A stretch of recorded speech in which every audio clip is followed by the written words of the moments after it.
Shri George Padippara, സ്തുതിക്കുന്നതിൽ എന്താണ് കുഴപ്പം? നമ്മുടെ രക്ഷകനെ സ്തുതിച്ചാൽ എന്താണ് കുഴപ്പം എന്ന് ചോദിക്കുന്നത് ഇപ്പോഴത്തെ രാഷ്ട്രീയ സമൂഹത്തിൽ സാമൂഹിക പശ്ചാത്തലത്തിലൊക്കെ സിനിമ പോലും ഇറക്കുന്നത് അങ്ങനെയാണ്. അങ്ങനെ നമുക്കൊരു ഐഡോൾ വേണം.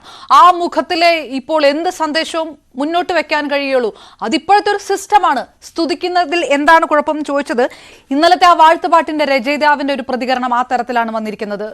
CPM ജില്ലാ സെക്രട്ടറി അടക്കം അത് അനുകൂലിച്ചുകൊണ്ട് പറയുകയും ചെയ്യുന്നു. ഇന്നത്തെ കേരളം കെട്ടിപ്പടുക്കുന്നതിൽ ഇത്രയേറെ പങ്ക് വഹിച്ച ഒരാളെ കുറിച്ച് ഒരു പാട്ട് അങ്ങനെ വരുന്നതിൽ എന്താണ് പ്രശ്നം? അതെന്തുകൊണ്ടാണ് ദഹിക്കാത്തത്? ഇതൊരു പാർട്ടിയുടെ നിലപാട് മാറ്റമായിട്ട് വിചാരിക്കണോ? ഇതിനെ വിമർശിക്കാനൊന്നും ഇല്ല. ഇന്നത്തെ കാലഘട്ടത്തിൽ വിമർശിക്കേണ്ട. ഇതൊരു നിലപാട് മാറ്റമാണോ അതോ വെറും കീഴടങ്ങലാണോ? അപർണ, കീഴടങ്ങലാണ് എന്ന് പറഞ്ഞാൽ പാർട്ടി അപ്പാടെ കീഴടങ്ങുന്നു പറയാൻ പറ്റില്ല. പക്ഷെ ഇതൊരു നിലപാട് മാറ്റം തന്നെയാണ്. നമുക്ക് ഏറ്റവും സിമ്പിൾ ആയിട്ട് അതിനെ കാണുകയാണെങ്കിൽ CPM കുറിച്ച് CPM നേതാക്കള്, CPM നിരീക്ഷകര് എപ്പോഴും അവകാശപ്പെടുന്നത് എന്താണ്? ഞങ്ങളൊരു വ്യത്യസ്തമായ പാർട്ടിയാണ്. അത് കോൺഗ്രസിനെ പോലെ ഒരു പാർട്ടിയല്ല.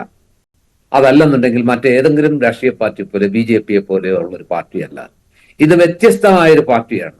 ലക്ഷക്കണക്കിന് മനുഷ്യരുടെ, ലക്ഷക്കണക്കിന് സഖാക്കളുടെ, ലക്ഷക്കണക്കിന് കമ്മ്യൂണിസ്റ്റ് വിശ്വാസികളുടെ ജീവനും ചങ്കുവരെയും ജീവനും കൊടുത്ത് പടുത്തുയർത്തിയൊരു പ്രസ്ഥാനം.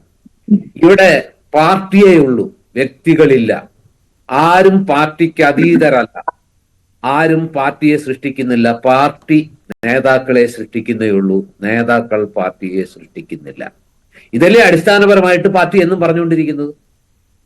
എന്റെ സുഹൃത്ത് റെജി ലൂക്കോസ് അതിനോട് വിയോജിക്കും എന്നെനിക്ക് തോന്നുന്നില്ല. ഏത് ഘട്ടത്തിലും പാർട്ടി പറയുന്ന പോയിന്റ് അതാണ്. പാർട്ടിക്ക് അതീതരായി ആരുമില്ല. അത് പിണറായി വിജയനാകട്ടെ, തോമസ് ഐസക് ആവട്ടെ, G സുധാകരനാകട്ടെ, ആരുമാകട്ടെ, ഇതിനു മുമ്പുള്ള മൺമറഞ്ഞു പോയ നേതാക്കൾ VS അച്യുതാനന്ദനാകട്ടെ, ആരും പാർട്ടിക്ക് അതീതരല്ല. ആരും പാർട്ടിയേക്കാൾ വലുതല്ല. ആരും പാർട്ടിയെ സൃഷ്ടിച്ചിട്ടല്ല. പാർട്ടി അവരെ സൃഷ്ടിച്ചിട്ടേ ഉള്ളൂ. ഈ വ്യത്യസ്തതയാണ് പാർട്ടി എപ്പോഴും അവകാശപ്പെടുന്നത്. CPM എന്നും അവകാശപ്പെട്ടിരിക്കുന്നത്. ആ വ്യത്യസ്തതയാണ് കേരളത്തിലും ഇന്ത്യയിലുമുള്ള അല്ലെങ്കിൽ കമ്മ്യൂണിസ്റ്റ് പാർട്ടിയെ, ഈ പാർട്ടിയെ സ്നേഹിക്കുന്ന മനുഷ്യരെല്ലാം അവരുടെ നെഞ്ചോട് ചേർത്ത് വെച്ചിട്ടുള്ളത്, അവർ ഹൃദയത്തിൽ ഏറ്റെടുത്തിട്ടുള്ളത്.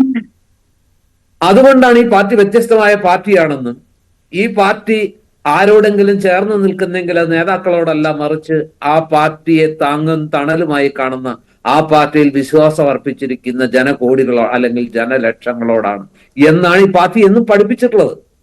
അതുകൊണ്ട് തന്നെ കഴിഞ്ഞ കാലങ്ങളിൽ ഒരിക്കലും നമ്മൾ ഈ രീതിയിൽ, നേരത്തെ അപർണ സൂചിപ്പിച്ചൊരു കാര്യമുണ്ടല്ലോ, സ്ഥാനാർത്ഥികളുടെ പേര് പോലും അല്ലെങ്കിൽ അവരുടെ പടം പോലും ഇല്ലാതെയാണ് പാർട്ടി മത്സരിച്ചിട്ടുള്ളത്. കാരണം അവിടെ നേതാവല്ല, ആ പാർട്ടി ആണ് വിഷയം. CPM എന്ന പാർട്ടിയിലാണ് വിശ്വാസം. ആ പാർട്ടിയെ നയിക്കുന്ന നയനാറിലോ VS-ലോ അതല്ലെങ്കിൽ AKG-ലോ EMS-ലോ ഇവരാരും ഈ പറഞ്ഞ ശ്രീ പിണറായി വിജയനേക്കാൾ താഴെയല്ല അല്ലെങ്കിൽ മുകളിലല്ല. എല്ലാവരും അങ്ങനെ വിചാരിക്കാം നമുക്ക്. അവരാരും ഈ രീതിയിൽ ഈ വ്യക്തിപൂജയിലേക്ക് അല്ലെങ്കിൽ ഒരു ദൈവത്തിന്റെ രൂപത്തിലേക്കൊന്നും ആരും കണ്ടിട്ടില്ല. അവർക്ക് വേണ്ടി വാഴ്ത്തുപാട്ടുകളൊന്നും ഉണ്ടായിട്ടില്ല. ഉണ്ടായിരുന്നെങ്കിൽ ഞാൻ ഇപ്പോഴും വിശ്വസിക്കുന്നു അവരത് അംഗീകരിക്കുകയുമില്ലായിരുന്നു. പക്ഷെ ഇപ്പോ എന്തുകൊണ്ട് ഇങ്ങനെയൊക്കെ സംഭവിക്കുന്നു? എന്തുകൊണ്ട് ഇതിനെ വിലക്കുന്നില്ല? അല്ലെങ്കിൽ എന്തുകൊണ്ട് ഇത് കേട്ടിട്ട് ഒരു വികാരവും ഈ പറയുന്ന കേൾക്കുന്നയാൾക്കുണ്ടാകുന്നില്ല, അല്ലെങ്കിൽ ചേർന്ന് നിൽക്കുന്ന ഈ പാർട്ടിയെ നയിക്കുന്ന ആളുകൾക്കുണ്ടാകുന്നില്ല? ഇങ്ങനെ അല്ലായിരുന്നല്ലോ. ഇപ്പൊ നേരത്തെ VS അച്യുതാനന്ദൻ രാഷ്ട്രീയത്തിലേക്ക് കണ്ണേ കരളെ VS എന്ന് പറയുമ്പോൾ അത് കോട്ടയത്ത് വിലക്കിയ കാര്യം അറിയാലോ. അതൊരു പ്രത്യേക സാഹചര്യത്തിലാണെന്നൊക്കെ പറഞ്ഞു റെജി ലൂക്കോസ്. അതിൽ പങ്കെടുത്ത ആളുകളെ പലരെയും എനിക്കറിയാം. ആ മുദ്രാവാക്യം മുഴക്കിയ ആളുകൾ, അന്ന് അത് വിളിച്ച് പോയ ആളുകളെ കുറിച്ചൊക്കെ എനിക്ക് കൃത്യമായിട്ട് അറിയാം. ഞാൻ അതൊന്നും പറയുന്നില്ല. പക്ഷെ അന്നത് ഉൾക്കൊണ്ടില്ല പാർട്ടി. അതല്ല പാർട്ടിയുടെ ലൈൻ, അതല്ല പാർട്ടിയിലെ ശരി, അതല്ല, അത് അങ്ങനെയല്ല. ഒരു വ്യക്തിയല്ല, പാർട്ടിയാണ്. ജയരാജന് വേണ്ടി വാഴ്ത്തുപാട്ടുണ്ടായപ്പോഴും ഇത് തന്നെയല്ലേ പറഞ്ഞത്? വ്യക്തിപൂജയിൽ പാർട്ടിക്ക് വിശ്വാസമില്ല, പാർട്ടിയേക്കാൾ വലുതാകാൻ അല്ലെങ്കിൽ വലുതായിട്ട് ആരുമില്ല. അങ്ങനെ വ്യക്തിപൂജയിൽ അഭിരമിക്കുന്നത് പാർട്ടിയുടെ പാരമ്പര്യമല്ല, സംസ്കാരമല്ല, രീതിയല്ല, നടപ്പ് വഴിയല്ല. അതുകൊണ്ട് അത്തരം രീതികളിലേക്ക് ആരും പോകാൻ പാടില്ല എന്ന് പറഞ്ഞ് വിലക്കിയില്ലേ? അല്ലെങ്കിൽ അത് അതാണ് പി ജയരാജന്റെ അമർഷമാണോ ആ ഫേസ്ബുക്ക് പോസ്റ്റിൽ? റെജി ലൂക്കോസ് എന്ത് പറഞ്ഞാലും അതാണോ ആ ഫേസ്ബുക്ക് പോസ്റ്റ്? വരികൾക്കിടയിലൂടെ വായിക്കുമ്പോൾ നമുക്ക് മനസ്സിലാക്കാൻ കഴിയുന്നത് എന്താ?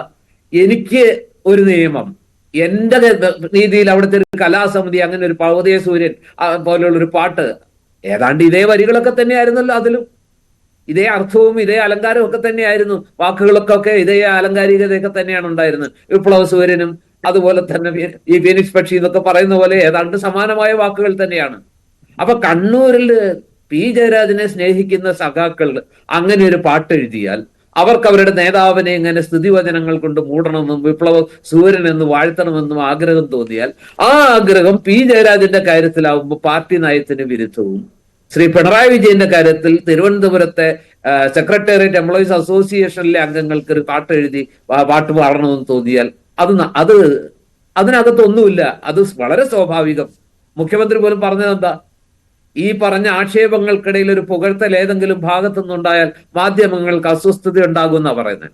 അതൊക്കെയാണോ ഈ ഉയർത്തുന്ന ചോദ്യത്തിന്റെ പിന്നിലുള്ള ചേതവികാരം? എന്താ? പാർട്ടി ഇങ്ങനെയൊന്നും ആയിരുന്നില്ലല്ലോ, ഇതൊന്നും പാർട്ടി അനുവദിച്ചിരുന്നില്ലല്ലോ. EMSന്റെ കാലത്ത്, AKGയെ പോലുള്ള അങ്ങനെയുള്ള മഹാമേരുക്കൾ ഈ പാർട്ടിയെ നയിച്ചിരുന്ന കാലത്ത്, ഡൽഹിയിലും വലിയ വലിയ നേതാക്കൾ ഉണ്ടായിരുന്ന കാലത്ത് ഇവർക്കൊന്നും വേണ്ടി ഇത്തരം പാട്ടുകളൊന്നും ആരും പാടിയിട്ടില്ലല്ലോ. പാടാനുള്ളൊരു മനസ്സ് അല്ലെങ്കിൽ അങ്ങനെ ഒരു മനസ്സ് കമ്മ്യൂണിസ്റ്റ് സഖാക്കൾക്ക് ഉണ്ടായിരുന്നില്ല. ഉണ്ടെങ്കിൽ തന്നെ അത് പാർട്ടി അനുവദിക്കുമായിരുന്നില്ല.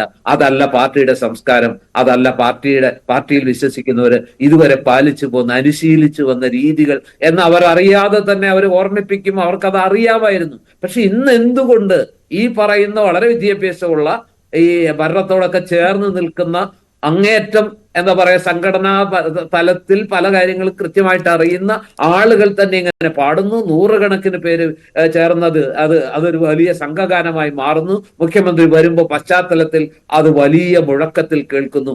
അദ്ദേഹം അത് കേട്ടെന്നും പറയുന്നു. അദ്ദേഹം പ്രതികരിക്കുന്നില്ല, എതിർക്കുന്നില്ല, അനുകൂലിക്കുന്നുമില്ല. അതങ്ങനെ നടക്കട്ടെ. ഇങ്ങനെയാണോ വേണ്ടത്? അത് വേണമെങ്കിൽ മാറ്റമാണ്, ഒരു നടപ്പാണ്. ഒരുപാട് മാറിയിട്ടുണ്ട്.